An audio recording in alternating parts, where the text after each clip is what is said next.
how that happened.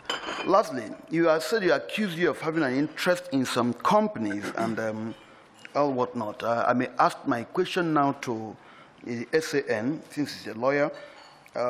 You said you had no business, you resigned from those companies or they were family companies. Did you disclose to SEC of your interest or relationship there?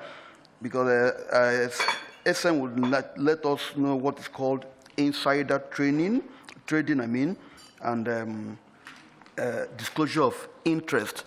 And when did they start doing business with SEC? I mean, this company, is it after you assumed appointment in SEC, or they were doing business with SEC before you even came to SEC? Thank you very much. And answers were provided by both the Minister of Finance and Mr. Gwarzo.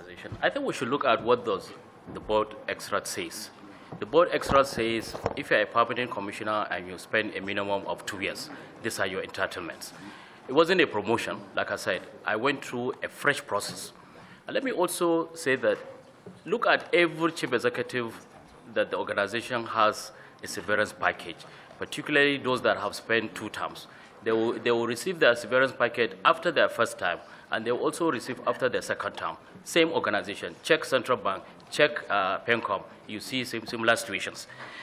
PS meeting, around the meeting that we held under the leadership of the Permanent Secretary, the Permanent Secretary was there, the Director of Legal, Christopher, was there, the Director of Finance was also there. We also had other staff of SEC, so it wasn't me and him alone. And he told us that the Minister would have chaired the meeting, but she was in Lagos. So other staff of SEC were also in attendance, like Frana, like Mrs. Mrs. Umaru, and co. Yes. So it wasn't me and him alone. Go ahead, please. Okay, then the ICPC, AFCC. You know, like I said, this petition was since January. Our staff have gone to AFCC and explained all these things. The head of legal was there, the head of human resources was there, the head of PNS was there. AFCC has never invited me, I believe, because they were satisfied with the submission met.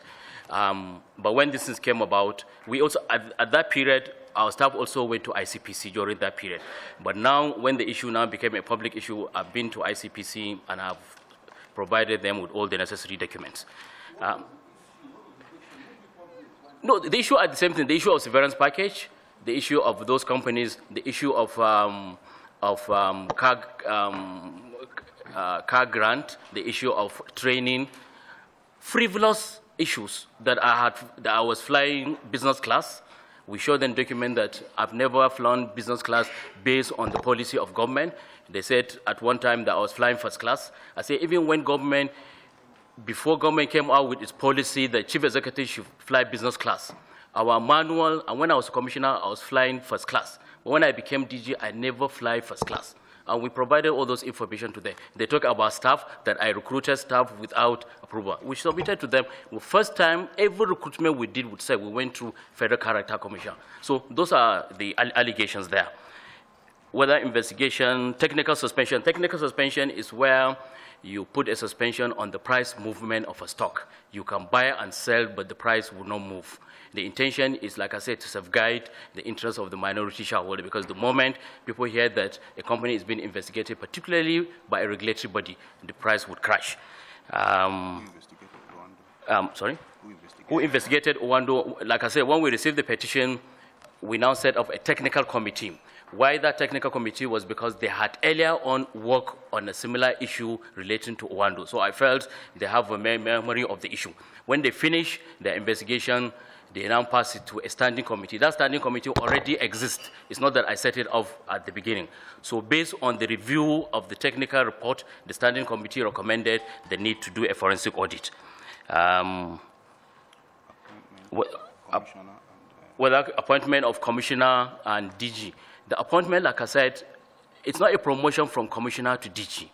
It's a fresh appointment. My letter says I've been appointed as DG for a term of 5 years, and my appointment is governed by the provision of the Investment and Securities Act. The Honorable Minister of Finance at that time, Dr. Ngozi, recommended me to Mr. President. Mr. President approved it and went to the Senate, and the Senate transmitted it to the committee. I went through all the processes that if you, Honorable Member, you are to be appointed as DG, you go through that same process. On the 27th of October 2017, we received a bundle of documents.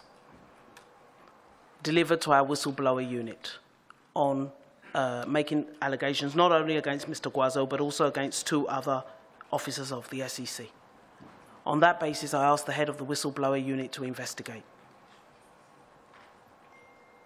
We did not immediately suspend Mr. Gwarzo because every allegation is just that, it's an allegation. It must be subject to some scrutiny, and the policy of the whistleblower unit is they have 2 levels of investigation. One is cursory and the other is detailed. Due to the seniority of Mr. Gwarzo in the market and the potential impact of the matter, I asked them to go straight to level 2, which is you either prove a case or we throw this out.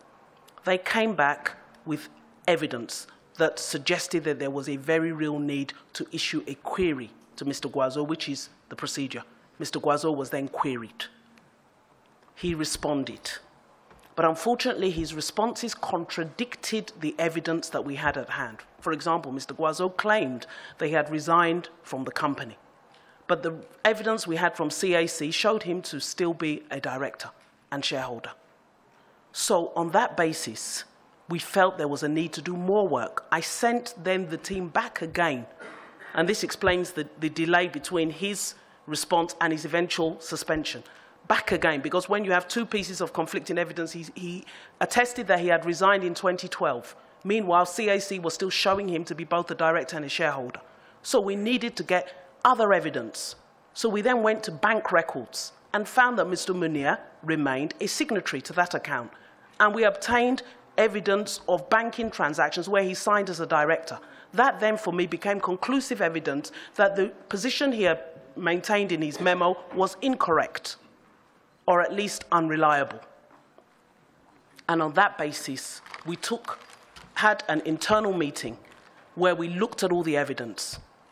At the same time, we were receiving information from the staff of SEC that documents were being removed, and we knew that we needed to do a thorough investigation. Of course, that investigation could not be done with Mr. Munir still at the helm of affairs in SEC, and that was when we took the decision to suspend Mr. Munir.